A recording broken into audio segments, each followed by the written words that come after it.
পৃথিবীতে প্রত্যেকটা জিনিসের যেমন শুরু আছে সেরকম কিন্তু শেষও আছে। Hi friends, welcome to my channel Ritushree life. আসসালামু আলাইকুম। কেমন আছেন আপনারা সবাই? এই তো দেখুন সকাল সকাল আমি ঘুম থেকে উঠে গিয়েছি আর আমার ঘরের এই একটা অবস্থা। আর আপনারা যারা আমার ভিডিও ফলো করেন তারা জানেন যে আমি একা একা যখন কাজ করি তখন টিভিতে গান বা এরকম গজল ছেড়ে আমার কাজ করতে কিন্তু খুবই ভালো লাগে। আর এই যে দেখছেন এটা হচ্ছে আমার শাশুড়ি মার কবর। আজকে আমার শাশুড়ি মার জন্য ছোট্ট একটা বাড়িতে মিলাদ পড়ানো হবে, সেই উপলক্ষেই কিন্তু বাড়িতে ছোটোখাটো একটা আয়োজন হয়েছে।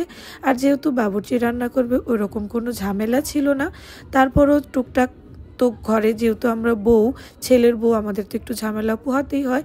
এদিকে আমি বাইরে এসে দেখি যে সব কিছু একদম রেডি হয়ে গেছে। আসলে আমি ঘুম থেকে উঠে আমার ঘরের যে ঝামেলার কাজগুলো ছিল সেগুলো আমি শেষ করে নিয়েছিলাম। আর বাইরে এসে দেখি মাশাআল্লাহ সব কিছু একদম গুছানো হয়ে গেছে, শুধু রান্নাটা বসানোর বাকি। এমনি তো মনটা বেশি একটা ভালো ছিল না, যদি উনি আমাদের মাঝে বেঁচে থাকতেন তখন যদি কোনো অনুষ্ঠান করতাম তখন হয়তো আনন্দ হতো।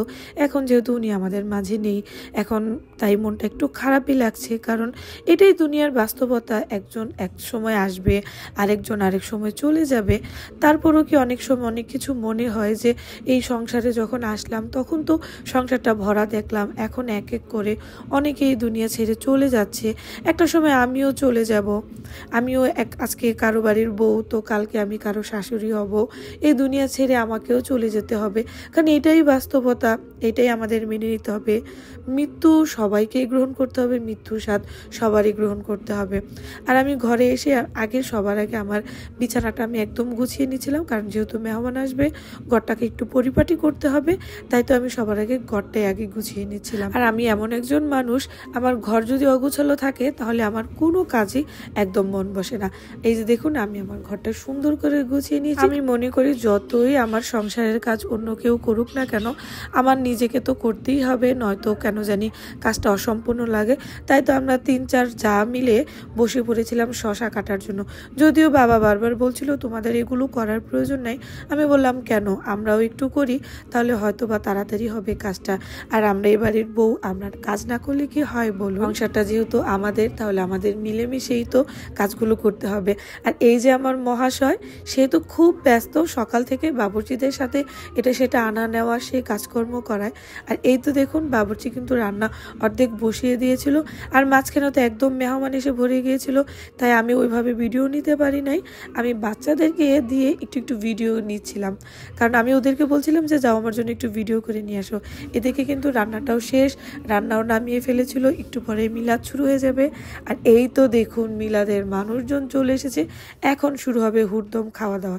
যদিও আমি কাজের ব্যস্ততায় আর খাওয়া দাওয়ার ভিডিও করতে পারি না। আর এই যে দেখছেন ইনি হচ্ছে আমাদের ইব্রাহিমের ফ্রেন্ডস, উনি তো সেই বিকাল করে এসেছিল, সে খেয়ে দিয়ে বললো ভাবি আমার খুব টায়ার্ড লাগছে আর আমি ঘুমাবো। আর সাথে ওনার ওয়াইফ বসে বসে হাসছিল যে এইরকম কি হয় বলুন, দাওয়াতে এসে আবার মানুষটা কি ঘুমিয়ে যায়। তখন আমি জাস্ট ফান করার জন্য ভিডিওটা নিয়েছিলাম। আর এইদিকে যখন ফাতেমা আপা থাকবেই না, সে চলেই যাবে, তখন বললাম তাহলে রাতে গিয়ে আর ঝামেলার দরকার নেই। খাবারের পরে অনেকগুলো খিচুড়ি ছিল, তখন আপাকে এইভাবে দিয়ে দিলাম। আসলে আমাদের বাঙালিদের ট্রেডিশনই এরকম, আমরা আসলে এইরকমই, তাই না? কেমন জানি না, আমি আমার বাবার বাড়িতেও দেখলাম, শ্বশুর বাড়িতেও দেখলাম, খাবার কোনো অনুষ্ঠান করলে খাবার যদি বেশি হয় তাহলে সবার মাঝখানে এগুলো ভাগ বাটোরা করে দেওয়া হয়। আর এদিকে আমার বোনেরা এই ঘরে বসে একদম গল্প করছিল, তার মধ্যে বিকাল হয়ে গেছিল। আমি ওদেরকে বললাম তোমরা বসে গল্প করো, মেহমান চলে গেছে, বাড়িতে অনেক কাজ, সব কিছু অগুছালো হয়ে আছে, আমরা এগুলা গুছাবো, তোমরা বসে বসে গল্প করো। তখন ওরা বললো যে না আমরাও চলে যাই, আসবো অন্য এক সময়।